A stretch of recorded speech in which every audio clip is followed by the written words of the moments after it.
One of the issues raised with me by a number of people at the recent meeting, and indeed it features in my post bag from communities in Pershore, was around drugs and the drugs being sold in the community, drugs being taken in the community.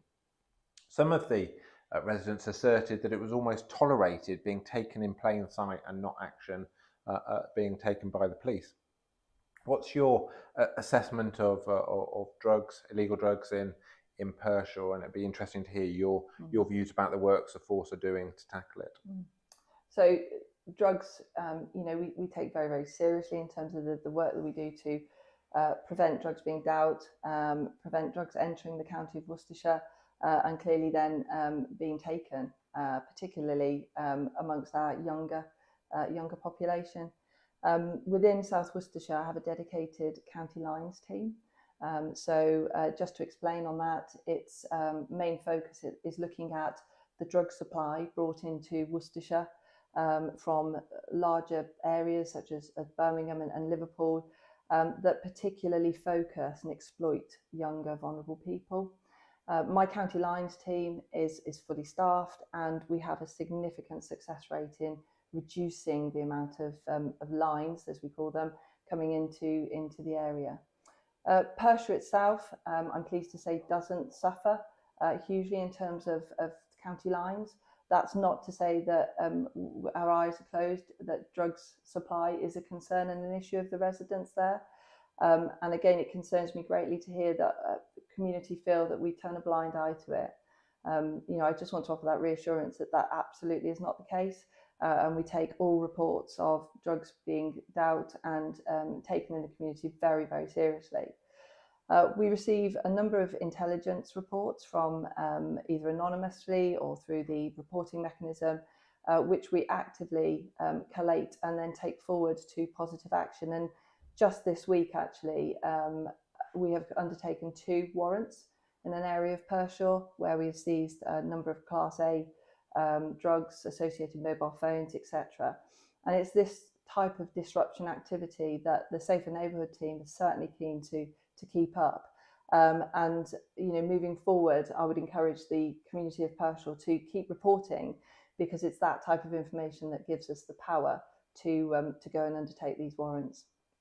Sometimes the communities won't see the policing that happens, i.e. not all policing is done in uniform, it's done covertly or in plain clothes at times. Some of it will be done very overtly in a big drugs warrant with lots of flashing lights and lots of uniformed officers. How do you, as the policing commander, not only, it's very clear you assess the threat there and the intelligence, but how do you ensure that the communities of Pershore know that can be reassured actually the nature of the problem, as in they don't worry unnecessarily, but second of all, that accepting that there is a problem there, as there is in lots of communities, of the efforts of the force to tackle it. Yeah. So a great opportunity for us is to use the Neighbourhood Matters tool. So a mechanism for us to engage and reach out to the communities and really share the positive news.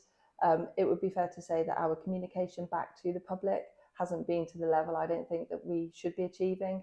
And I know, certainly speaking within my team, that's something we're really working hard now to address.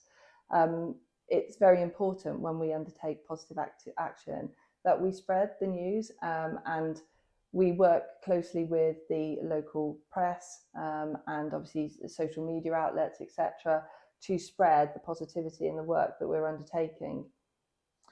How so you just mentioned Neighbourhood Matters. So how would communities access Neighbourhood Matters? What is it?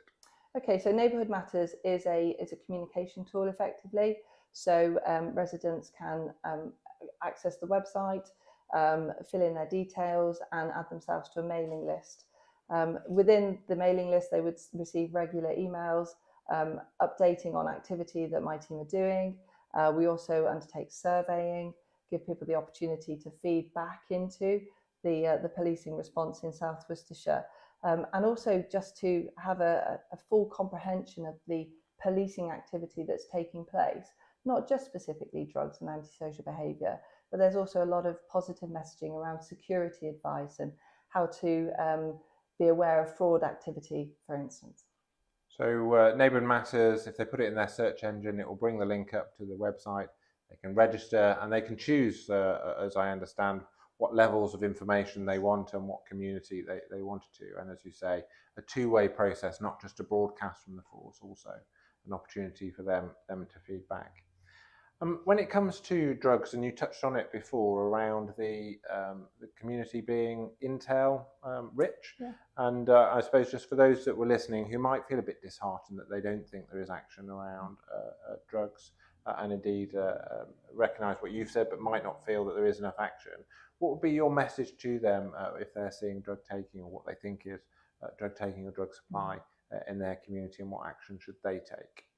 So the first thing I would say is absolutely report it to us, whether that's through the local safer neighbourhood officers directly, the PCSOs directly, through our single online home, the communication, which is effectively an email into our OCC here, our operational command units, or anonymously, of course. We do have anonymous reporting. The Crime Stoppers line as well is open to individuals if they feel that they're unable to report issues for fear of retribution. I'd hope that not to be the case, but clearly there is the Crime Stoppers. And I'm also aware, John, that your team also receive a number of correspondence from the community, which they will pass through to myself and my officers to action as well. So there are a number of methodologies there, but I would really encourage people to report. And be confident that we will then address those issues with the information that they give us. One of the elements that I'm very keen about is, of course, enforcement, so ensuring that we are tackling those who are purveying illegal drugs into our community. But I'm also aware that they're only able to do so because there is a market for them. As Commissioner, I'm working with a lot of statutory partners, including our health partners, about delivering the government's 10-year From Harm to Hope combating drugs strategy, which is aiming to reduce the addiction to drugs and alcohol in our community, and breaking the supply, which I'm grateful to you and your West Mercia colleagues, but also engaging in the combating actually those who are addicted to these substances, to try and break that cycle and the huge harm that drugs cause in our society.